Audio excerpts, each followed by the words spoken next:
What Americans turned into sketty and meat sauce originated as a long-simmered ragu from Bologna, Italy.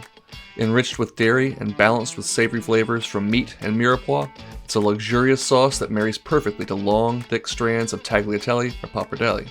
The sauce is simple. The hardest part? Waiting for it to be done.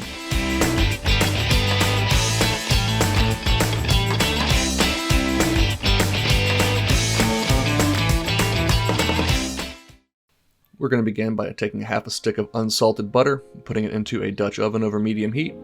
Next up, I've got about half a cup of some grated carrots, half a cup of diced white onion, and half a cup of celery. As always, the description and ingredients will be down below. A little seasoning with some fresh cracked pepper and salt, and we're going to cook this out until it is nice and soft and translucent. It should take about 5 or 6 minutes. At this point, we're adding in 2 different types of meat. I've got half a pound of some ground beef chuck. This is 85% lean, 15% fat, and another half pound this time of ground pork.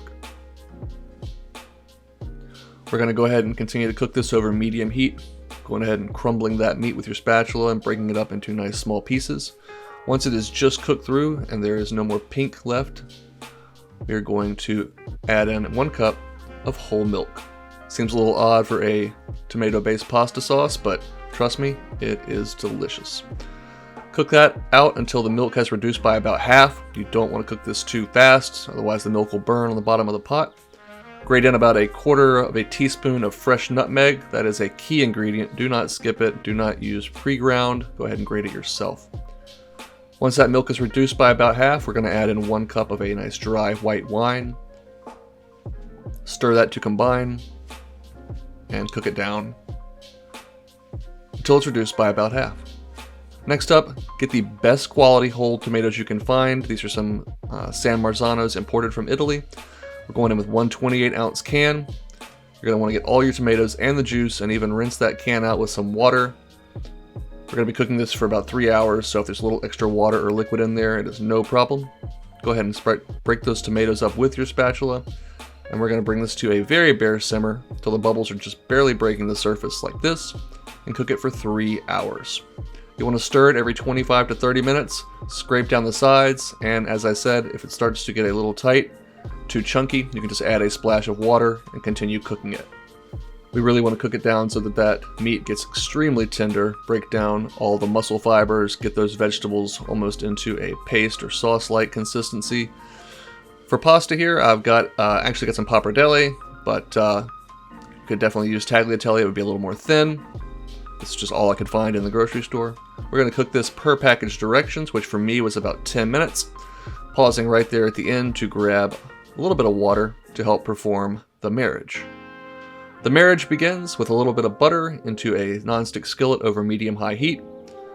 We will bring our participants to the party, get our sauce, our pasta water, and now we're going to add in a serving of pasta to our butter and skillet, a serving of meat sauce, and just a splash, couple tablespoons of that cooking liquid. And now you're just going to vigorously agitate all of that together using tongs or just tossing it by hand until the pasta is nicely coated and it has become one cohesive dish. Alright, time to plate, or in this case bowl this up. You want a nice warm bowl so that pasta doesn't cool off right away. Go ahead and lay it in. If you have any extra meat sauce that didn't stick to the pasta, just drizzle that right over the top. And I was all out of beloved green onions, so I garnished this very simply with some freshly grated Parmigiano Reggiano cheese. And for the green character, I grabbed a couple of celery fronds from the celery that we use to make our mirepoix. Alright, ready to give this a try. You may be thinking that 3 hours is a long time to wait for a simple meat sauce, but there is nothing simple about the complex flavors we have developed in this sauce. You get a really nice creamy richness from the milk and the butter that we used at the end. The vegetables are all incredibly soft and basically with the tomatoes just form a luscious sauce that coats your mouth. Sorry for the blurry camera shot there, but figured you'd want to see me take a bite or two. That pasta is perfectly cooked.